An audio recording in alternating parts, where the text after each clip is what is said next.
Vamos pensar um pouco num sistema de justiça tão, mas tão hesitante em aplicar a pena capital que ele cria barreiras quase impossíveis de superar. Agora imagina que esse mesmo sistema, quando a decisão finalmente sai, executa a pena com uma precisão quase ritualística e bem severa. É para entender essa contradição fascinante, lá no coração da lei antiga, que a gente vai mergulhar na codificação de Maimônides.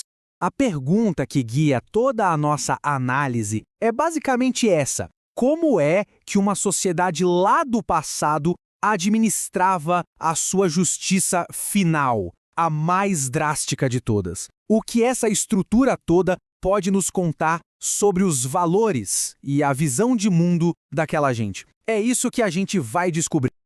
Então, a chave para entender esse sistema está num paradoxo que é bem surpreendente. De um lado, uma relutância que é quase inacreditável em levar a sentença adiante. Do outro, uma vez que a decisão se torna final, sem volta, o processo é todo estruturado com uma severidade absoluta. É justamente essa tensão que deixa tudo tão intrigante. Bom, vamos começar pela primeira fase, que acontece depois do veredito de culpa. O que é fascinante aqui é que, mesmo nesse ponto, a esperança ainda não estava perdida, não. O sistema criava várias e várias barreiras para tentar evitar um erro fatal.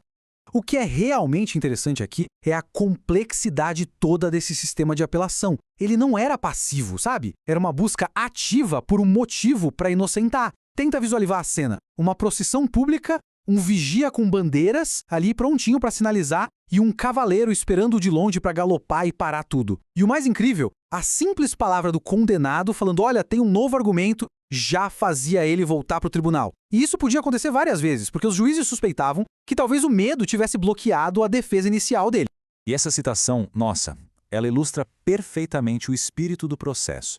Era um apelo público, uma última chamada para a comunidade. O sistema não só permitia novos argumentos, ele pedia ativamente por eles.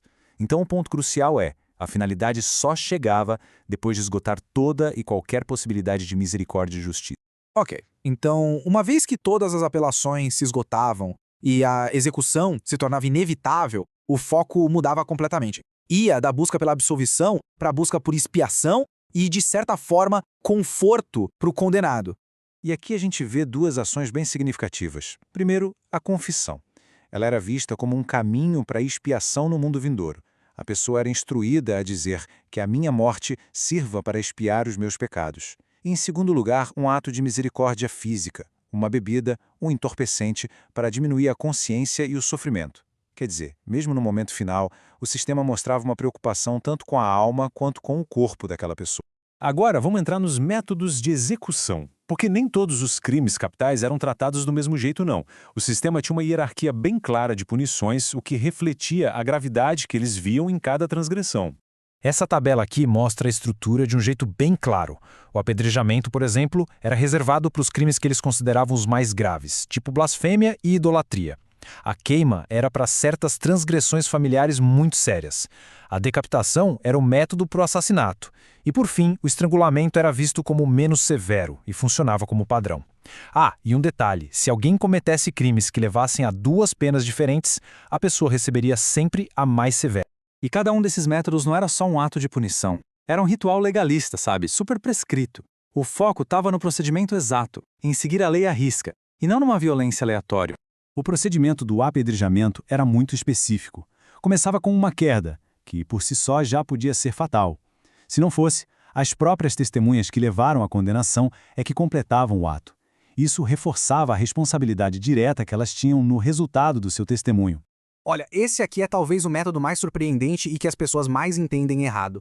Não tinha nada a ver com queimar na fogueira. O método que a lei mandava era interno, projetado para causar uma morte rápida, queimando os órgãos vitais. De novo, seguindo um procedimento legal super estrito e evitando um espetáculo público que se arrastasse. A decapitação era bem direta, seguindo a prática dos governos da época. Já o estrangulamento revela de novo essa obsessão com o procedimento. Eles usavam um pano macio em volta de um pano duro, não por gentileza, mas para evitar ferimentos que não fossem necessários, focando só no resultado que a lei mandava, com um mínimo de dano extra. E o processo legal não acabava com a morte, não.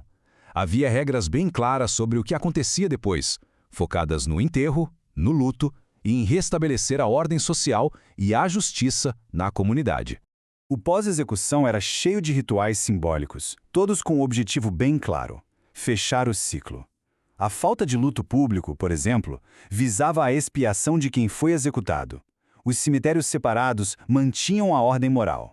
E o gesto final dos parentes, de cumprimentar os juízes, era a aceitação pública de que a justiça tinha sido feita, restaurando o equilíbrio da comunidade. Agora, esse talvez seja o ponto mais surpreendente da história toda. Esse sistema inteiro estava ligado de corpo e alma ao Templo de Jerusalém. E aí, uns 40 anos antes da destruição do templo, o próprio Sinédrio tomou uma decisão monumental. Eles se exilaram da sua Câmara Oficial. Por lei, isso impedia eles de julgarem casos capitais.